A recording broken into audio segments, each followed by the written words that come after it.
Saudara yang terkasih, kita masuk pada bagian yang kedua tentang serial 4 tongkat ini.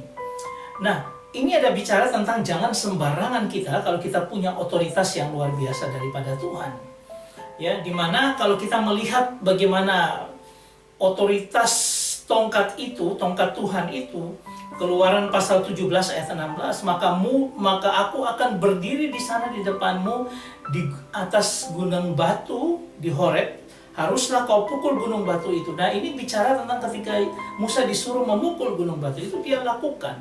Dan apa yang terjadi luar biasa. Orang Israel yang sebelumnya bersungut-sungut, akhirnya mereka tidak bersungut-sungut lagi.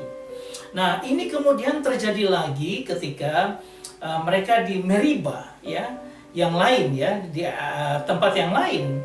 Dan dikatakan, ambil tongkatmu, tetap pakai tongkat, dan engkau dan Harun kakakmu harus menyuruh umat itu berkumpul. Katakanlah di depan mata mereka kepada bukit batu itu supaya diberi air. Demikianlah engkau mengeluarkan air, ya, dari bukit batu itu bagi mereka dan memberi minum umat itu serta ternaknya. Dan Musa sudah tidak sabar, dia tidak tahan lagi dengan sungut-sungut mereka. Dan apa yang dia lakukan adalah apa? Dia tidak mengatakan, tetapi dia memukul gunung batu itu. Seperti yang sudah, padahal periode yang pukulan ke gunung batu itu sudah selesai. Tetapi Tuhan berbicara tentang bagaimana dia harus mengatakan kepada gunung batu itu. Ini bicara tentang ketaatan Musa yang dipertanyakan.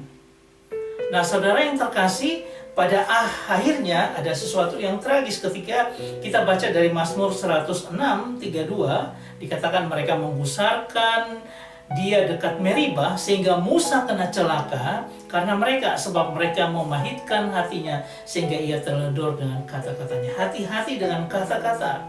Kuasa perkataan itu muncul di perjanjian baru ketika Tuhan Yesus berkata, aku berkata kepadamu sesungguhnya jika kamu percaya dan tidak bimbang, kamu bukan saja akan berbuat apa yang kuperbuat dengan pohon ara itu, tetapi juga jikalau kamu berkata, EIPT, kuasa perkataan itu kepada gunung ini beranjaklah dan tercampakkan ke dalam laut, maka itu akan terjadi. Kita melihat sebuah periode perjanjian lama. Di situ Tuhan menggunakan tongkat, menggunakan alat-alat yang lain. Tetapi ketika di perjanjian baru sudah berubah. Ketika apa? Tuhan hanya berkata dengan kuasa perkataan. Karena apa? Kuasa Kristus yang sudah masuk dalam hidup kita, pengorbanan yang sudah masuk dalam hidup, itu mempengaruhi sehingga kita menjadi anak-anaknya yang penuh kuasa dan otoritas. Tuhan memberkati kita.